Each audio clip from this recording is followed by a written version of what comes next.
diubahkan melalui masalah. Shalom mitra produktif. Jumpa lagi dengan saya, Pastor Tommy Ringo, di Tahta Daud Channel dan Podcast Produktif dalam program 50 episode kehidupan yang dikendalikan oleh tujuan yang alkitabiah. Untuk apa kita ada di dunia ini? Episode 25. Sebelum kita belajar bersama dan memulai perjalanan rohani yang mengasyikkan ini, mari kita memperkatakan dan merenungkan firman Allah yang tertulis dalam surat 2 Korintus 4 ayat 17 yang berkata, "Sebab penderitaan ringan yang sekarang ini mengerjakan bagi kami kemuliaan kekal yang melebihi segala-galanya, jauh lebih besar daripada penderitaan kami."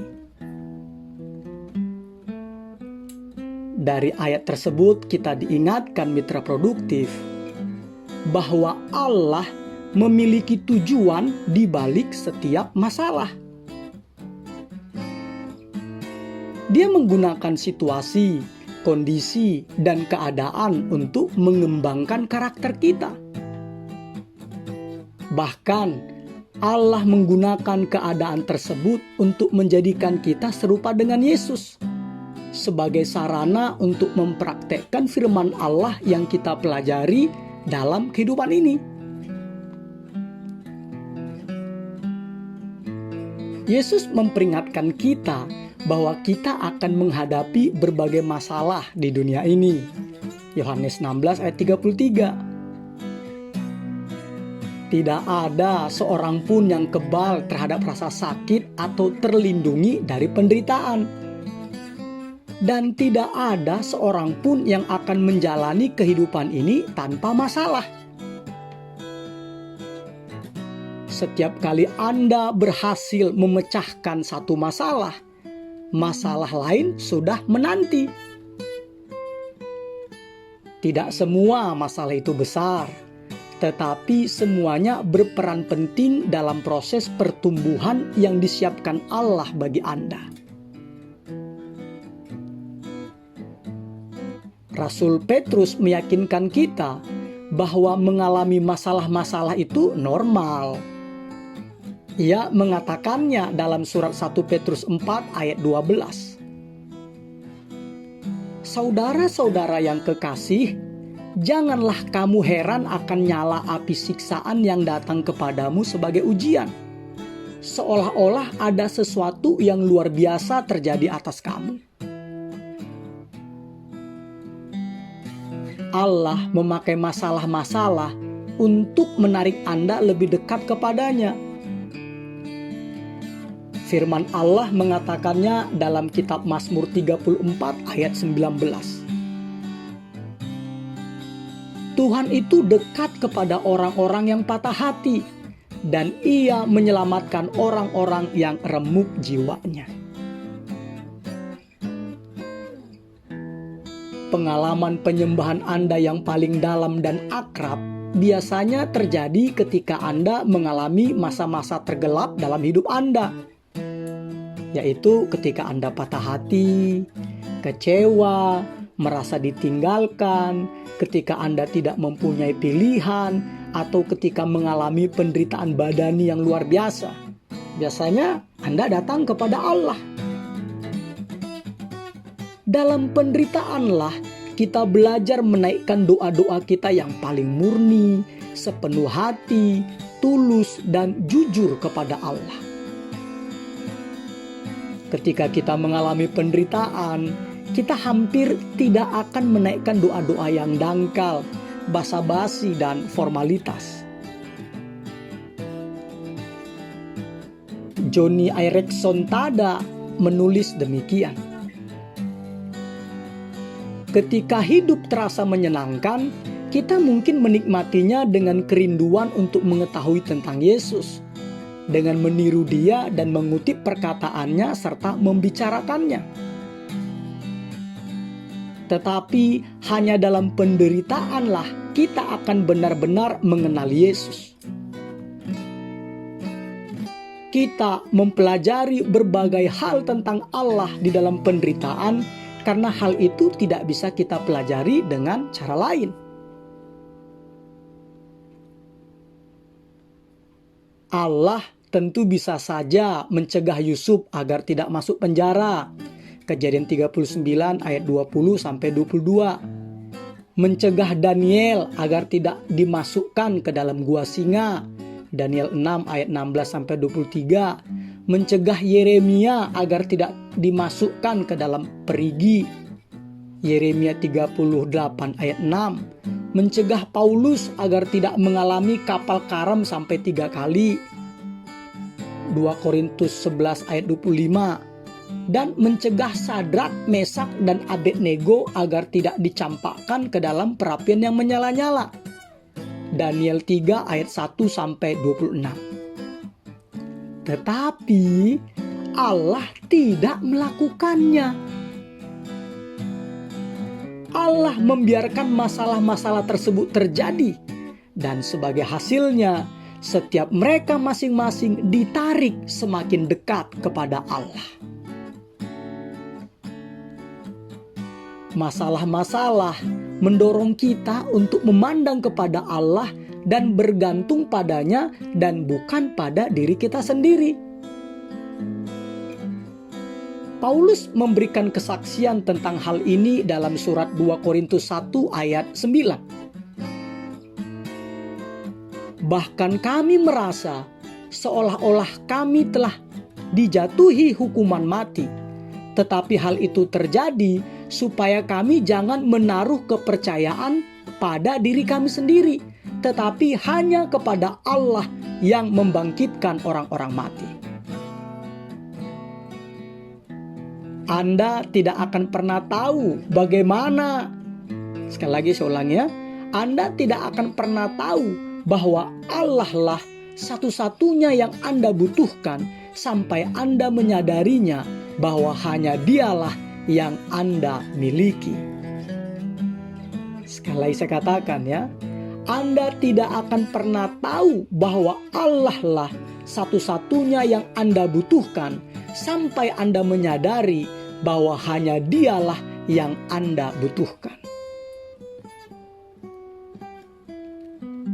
Apapun penyebabnya, tidak ada satupun masalah yang bisa terjadi tanpa seizin Allah. Injil Lukas 12 ayat 6-7. Segala sesuatu yang terjadi atas seorang anak Allah sudah disaring oleh Bapa, sehingga tidak melebihi kekuatan manusia. 1 Korintus 10 ayat 13. Dan Allah bermaksud menggunakannya untuk kebaikan, walau iblis dan orang lain memakainya untuk keburukan atau kejahatan. Karena Allah adalah pemegang kendali tertinggi, kecelakaan-kecelakaan hanyalah insiden-insiden dalam rencana kebaikan dari Allah bagi Anda. Karena setiap hari dari kehidupan Anda sudah tertulis pada kalender Allah sebelum Anda dilahirkan. Mazmur 139 ayat 16. Maka segala sesuatu yang terjadi pada Anda memiliki manfaat rohani. Segala sesuatu. Surat Roma 8 ayat 28-29 menjelaskan alasannya seperti ini. Kita tahu sekarang bahwa Allah turut bekerja dalam segala sesuatu untuk mendatangkan kebaikan bagi mereka yang mengasihi Dia, yaitu bagi mereka yang terpanggil sesuai dengan rencana Allah. Sebab semua orang yang dipilihnya dari semula, mereka juga ditentukannya dari semula untuk menjadi serupa dengan gambaran anaknya. Mari kita memahami surat Roma 8 ayat 28-29. Ini adalah salah satu ayat Alkitab yang paling banyak dikutip dan disalahpahami. Ayat ini tidak berkata, Allah turut bekerja untuk mendatangkan sesuatu seperti cara yang kuingini. Ayat ini juga tidak berkata, Allah turut bekerja untuk mendatangkan akhir yang bahagia di bumi. Tidak. Karena apa? Karena ada banyak akhir yang tidak bahagia di bumi ini. Bandingkan dengan saksi-saksi iman yang tertulis dalam Ibrani 11 ayat 36 sampai 39. Jadi sadar dan ingatlah mitra produktif. Kita tinggal di dunia yang telah jatuh akibat dosa. Hanya di sorgalah segala sesuatu dikerjakan dengan sempurna seperti yang Allah kehendaki. Untuk sepenuhnya memahami surat Roma 8 ayat 28 sampai 29, Anda harus merenungkannya frasa demi frasa.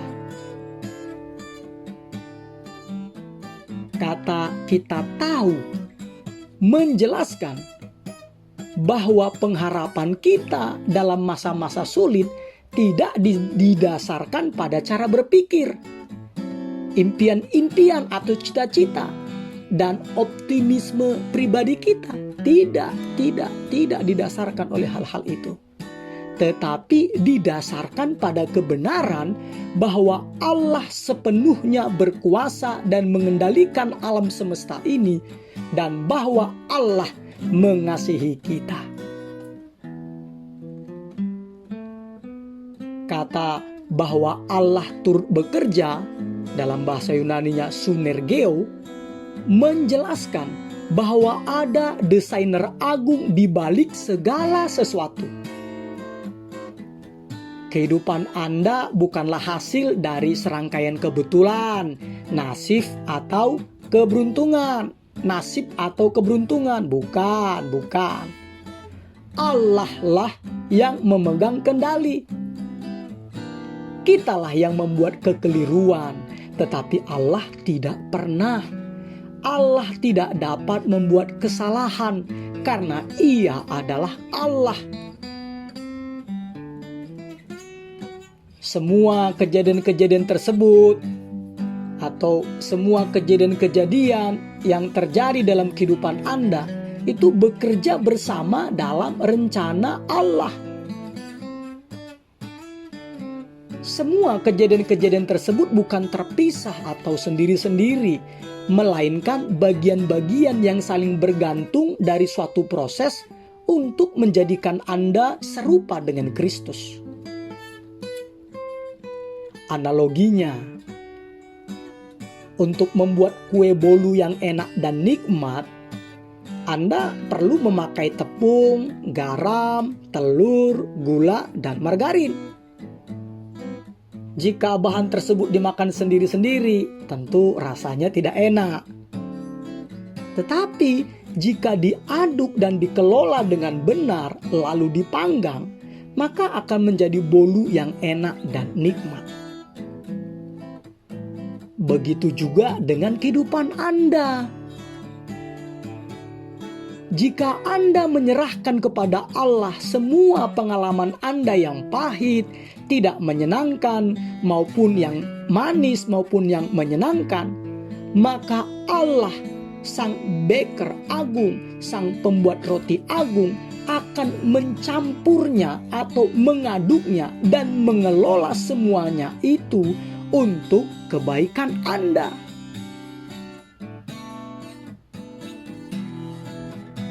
Kata dalam segala sesuatu menjelaskan bahwa rencana Allah untuk kehidupan Anda mencakup semua hal yang terjadi kepada Anda, termasuk luka-luka Anda, sakit penyakit, hutang, musibah, perceraian, kematian orang-orang yang dikasihi, kesalahan-kesalahan, dan bahkan dosa-dosa Anda.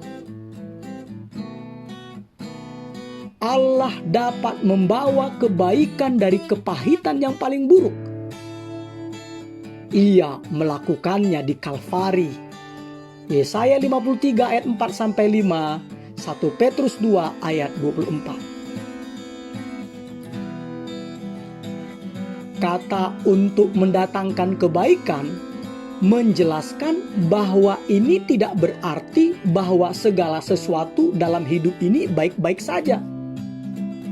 Banyak yang terjadi dalam hidup ini sifatnya jahat dan buruk. Tetapi Allah adalah spesialis dalam mendatangkan kebaikan dari semua kejahatan itu. Lihat saja silsilah Yesus dalam Injil Matius 1 ayat 1-16. Di situ tertulis ada Tamar yang tidur dengan mertuanya untuk mendapatkan keturunan. Ada Rahab, seorang pelacur atau perempuan sundal. Ada Rut yang bukan seorang Yahudi dan melanggar hukum dengan menikahi seorang Yahudi. Ada Batsheba yang berselingkuh dengan Daud sehingga suaminya mati terbunuh. Semuanya ini bukanlah reputasi yang baik, tetapi Allah mendatangkan kebaikan dari semua yang jahat, dan Yesus datang melalui garis keturunan mereka. Kata bagi mereka yang mengasihi Dia, yaitu bagi mereka yang terpanggil, menjelaskan bahwa janji ini hanya berlaku untuk anak-anak Allah, tidak untuk semua orang. Kata sesuai dengan rencana Allah menjelaskan rencananya. Apa itu? Rencana Allah adalah agar kita menjadi serupa dengan gambaran anaknya. Roma 8 ayat 29. Segala sesuatu yang Allah izinkan terjadi di dalam kehidupan Anda diizinkan untuk itu, yaitu untuk menjadikan kita serupa dengan gambaran anaknya.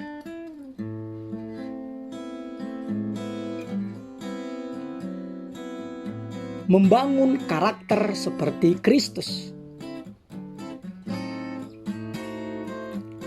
Kita sama seperti batu-batu permata yang diambil dengan palu dan dipahat dan dipoles dengan penderitaan. Jika palu seorang ahli permata tidak cukup kuat, Allah akan menggunakan palu godam. Jika kita masih benar-benar keras kepala, Allah akan memakai palu mesin pelubang beton. Allah akan memakai apapun yang diperlukan untuk membentuk kita menjadi serupa dengan Kristus.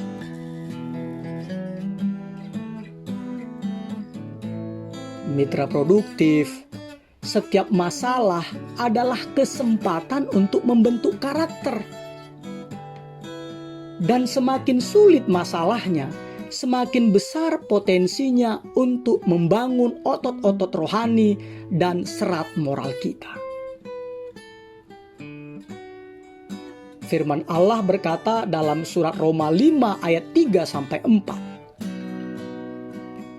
Kita malah bermegah juga dalam kesengsaraan kita, karena kita tahu bahwa kesengsaraan itu menimbulkan ketekunan, dan ketekunan menimbulkan tahan uji, dan tahan uji menimbulkan pengharapan. Alkitab membandingkan pencobaan dengan api pemurni logam yang menghanguskan setiap ketidakmurnian. Firman Allah berkata dalam 1 Petrus 1 ayat 7a. Maksud semuanya itu ialah untuk membuktikan kemurnian imanmu yang jauh lebih tinggi nilainya daripada emas yang fana. Karena Allah ingin menjadikan Anda serupa dengan Yesus, Ia akan membawa Anda melewati pengalaman-pengalaman yang sama seperti yang Yesus alami. Itu termasuk kesepian, pencobaan, stres, kritik, penolakan, dikhianati, ditinggalkan, dan banyak masalah lainnya. Firman Allah dalam surat Ibrani 5 ayat 8-9 berkata, "Dan sekalipun ia adalah anak, ia telah belajar menjadi taat dari apa yang telah dideritanya.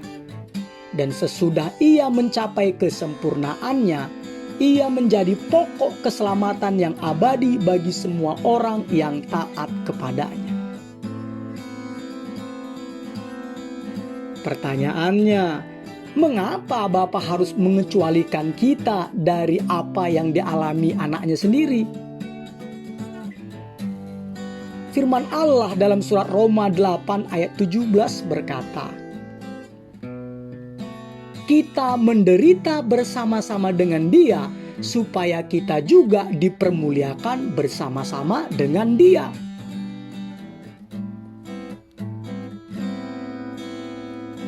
Menanggapi setiap masalah sama seperti Yesus menanggapinya. Masalah-masalah tidak secara otomatis menghasilkan apa yang Allah kehendaki. Karena menghadapi masalah, banyak orang menjadi kecewa, sakit hati, dan bukannya menjadi lebih baik, malah menjadi tidak bertumbuh. Karena itu, mitra produktif, Anda harus menanggapi masalah sama seperti cara Yesus menanggapinya. Sekali lagi saya katakan ya, Anda harus menanggapi masalah sama seperti cara Yesus menanggapinya. Bagaimana caranya? Pertama, ingatlah bahwa rencana Allah itu baik. Allah mengetahui apa yang terbaik bagi Anda, dan Ia memperhatikan kepentingan Anda. Allah berkata dalam kitab Yeremia 29 ayat 11, "Sebab aku ini mengetahui rancangan-rancangan apa yang ada padaku mengenai kamu.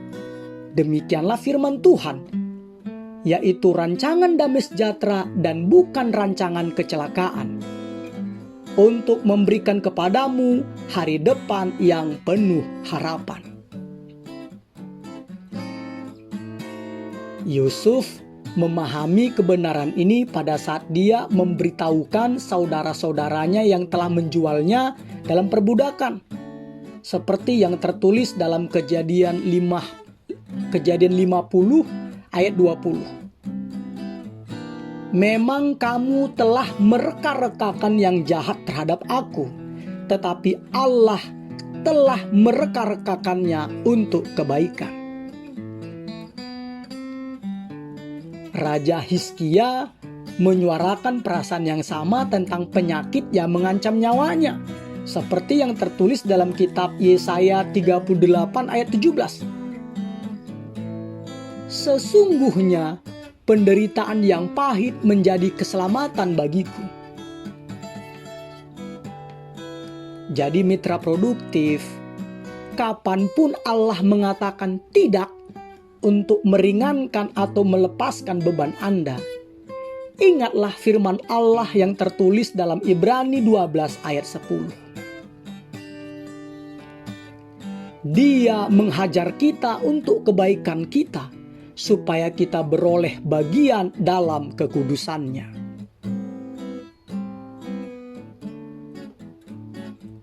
Sangat penting bahwa Anda tetap terfokus pada rencana Allah, bukan pada penderitaan atau masalah Anda. Begitulah cara Yesus menanggung penderitaan di salib, dan kita diminta untuk mengikuti teladannya. Seperti yang tertulis dalam surat Ibrani 12 ayat 12a. Marilah kita melakukannya dengan mata yang tertuju kepada Yesus, yang memimpin kita dalam iman, dan yang membawa iman kita itu kepada kesempurnaan, yang dengan mengabaikan kehinaan tekun memikul salib ganti sukacita yang disediakan bagi dia. Corrie ten Boom yang menderita di dalam sebuah kamp maut Nazi menjelaskan tentang kuasa dari fokus yang dimiliki oleh seseorang. Beliau berkata demikian, "Jika Anda memandang kepada dunia, Anda akan menderita. Jika Anda memandang diri sendiri, Anda akan tertekan. Namun jika Anda memandang Kristus, Anda akan tenang." Fokus Anda menentukan perasaan-perasaan Anda.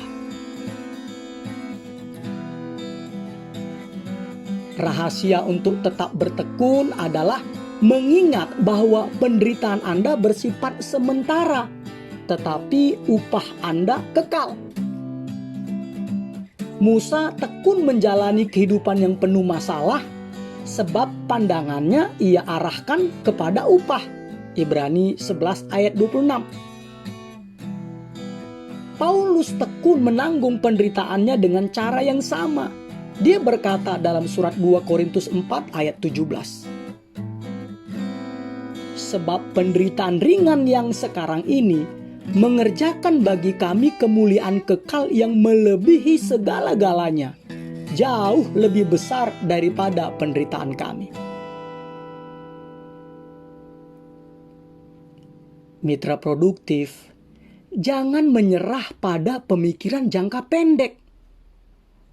Tetaplah fokus pada hasil akhirnya. Surat Roma 8 ayat 17 sampai 18 berkata demikian. Kita menderita bersama-sama dengan Dia, supaya kita juga dipermuliakan bersama-sama dengan Dia. Penderitaan zaman sekarang ini tidak dapat dibandingkan dengan kemuliaan yang akan dinyatakan kepada kita.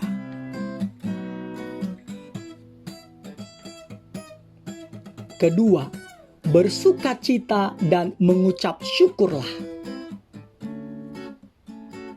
Firman Allah dalam 1 Tesalonika 5 ayat 18 menyuruh kita untuk mengucap syukurlah dalam segala hal. Sebab itulah yang dikehendaki Allah di dalam Kristus Yesus bagi kamu. Bagaimanakah itu mungkin dilakukan? Perhatikan bahwa Allah menyuruh kita untuk mengucap syukur dalam segala hal, bukan atas segala hal. Allah tidak meminta Anda bersyukur atas kejahatan, atas dosa, atas penderitaan, atau atas akibat-akibat menyakitkan dari hal-hal tersebut di dalam dunia.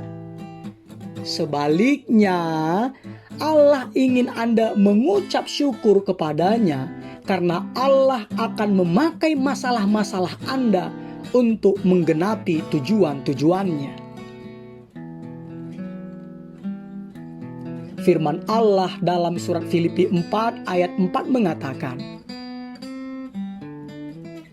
"Bersukacitalah senantiasa dalam Tuhan."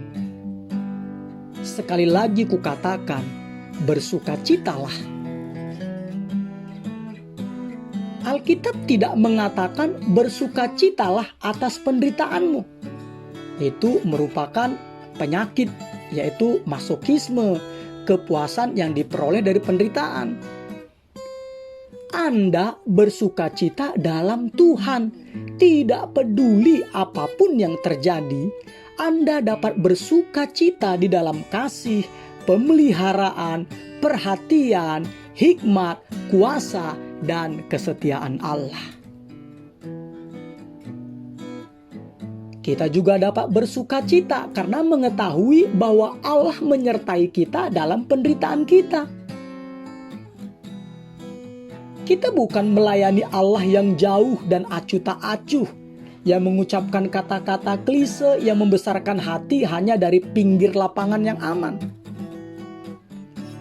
Sebaliknya, Allah masuk ke dalam penderitaan kita.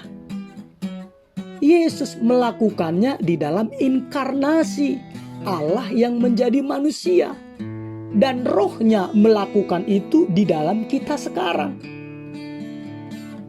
Allah tidak akan pernah meninggalkan kita sendirian. Haleluya. Ketiga, menolak untuk menyerah. Bersabar dan bertekunlah mitra produktif. Firman Allah dalam surat Yakobus 1 ayat 3-4 mengatakan, sebab kamu tahu bahwa ujian terhadap imanmu itu menghasilkan ketekunan, dan biarkanlah ketekunan itu memperoleh buah yang matang, supaya kamu menjadi sempurna dan utuh dan tak kekurangan suatu apapun. Mitra produktif, pembentukan karakter merupakan proses yang lambat.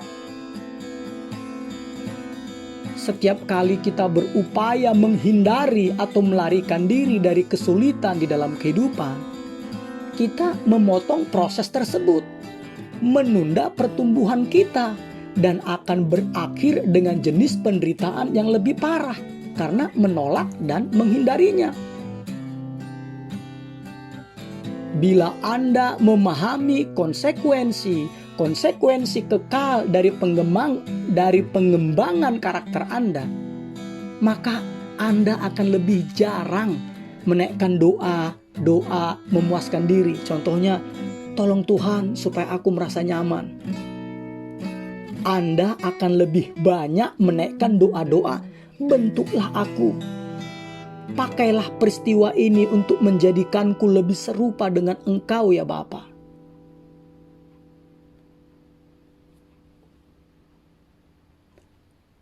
Anda akan tahu bahwa Anda menjadi lebih dewasa ketika Anda mulai melihat tangan Allah di dalam situasi kehidupan yang kacau, membingungkan, dan sepertinya tanpa arti. Mitra produktif, jika Anda sedang menghadapi penderitaan sekarang, jangan bertanya, "Mengapa aku mengalami penderitaan ini?" Tetapi bertanyalah, "Apa yang Engkau ingin aku pelajari ya Tuhan?" Kemudian, percayalah kepada Allah dan tetap melakukan apa yang benar.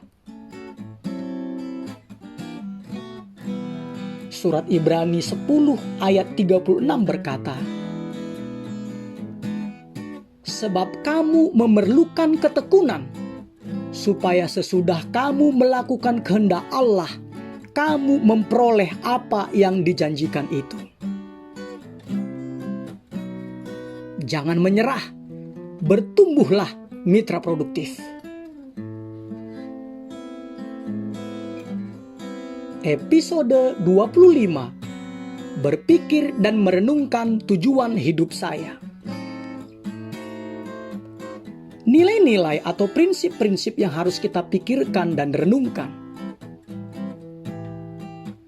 Ada suatu tujuan di balik setiap masalah. Ayat untuk diingat, Roma 8 ayat 28. Kita tahu sekarang bahwa Allah turut bekerja dalam segala sesuatu untuk mendatangkan kebaikan bagi mereka yang mengasihi Dia, yaitu bagi mereka yang terpanggil sesuai dengan rencana Allah.